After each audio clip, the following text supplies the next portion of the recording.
The thing that is wonderful is the organization that we're working for does do so much. I mean, the person who founded it, he lived in New York for 25 years, but then he ran 6 marathons to raise enough money to start this organization and come back home to Bulgaria because he thought it was important. You know, our director, you know, stays up till 2 in the morning every night and gets up really early in the morning to do all of this work, mostly by herself, for all of these kids and all of these people. They really just don't give up, and it's really, really inspiring. So I think that most prominently, obviously, Single Step does a lot of really interesting and important work for the LGBTQI population and community in Bulgaria, and obviously as a country that's really developing its rights in that sphere. I really thought that Single Step was doing a lot of important work in that. Based off of all the organizations that we could involve with, it was the one that I was the most personally passionate about and the most interested in, and also I thought that I would be able to contribute the most meaningful work both for myself and for the organization. I'm interested in seeing how a country that's similar from where I come from, China, treats its LGBTQ citizens and how they're grassroots organization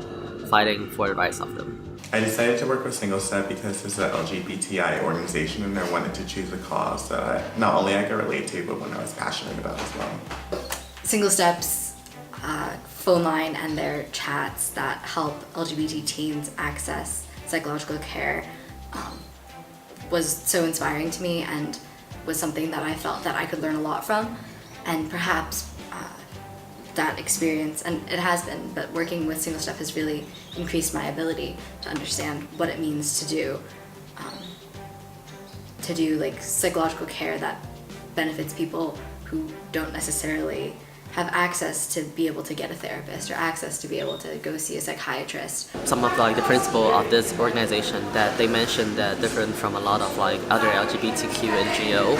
they have a focus that they don't want to alienate the straight people, but they don't want to bring it together as a unity in a society, which I think is crucial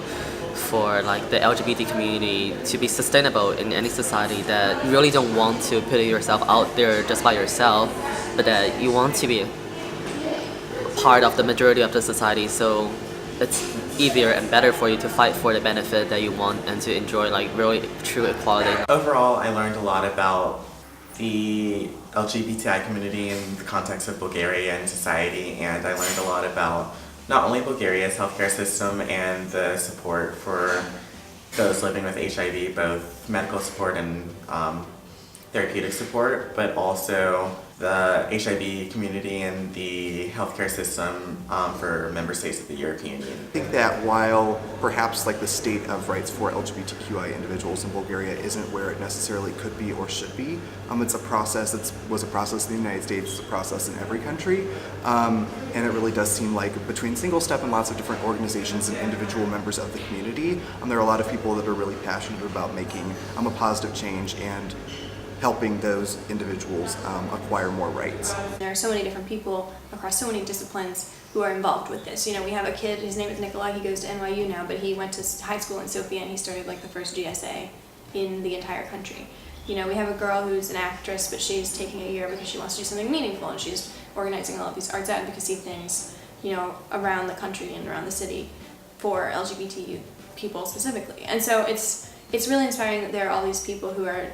willing to really put themselves on the line. How unrealistic it is to think that, if you have a cause and you have drive, you can make anything happen, because I don't think that's true. You have to use the people around you, and you have to use the resources that you have at your disposal, because it really does take takes a village, takes a community to make this change. And so I think I've been reminded how important it is not just to go headfirst into the causes I care about, but also to take the time to engage my community and make sure that everyone around me is knowledgeable and is educated.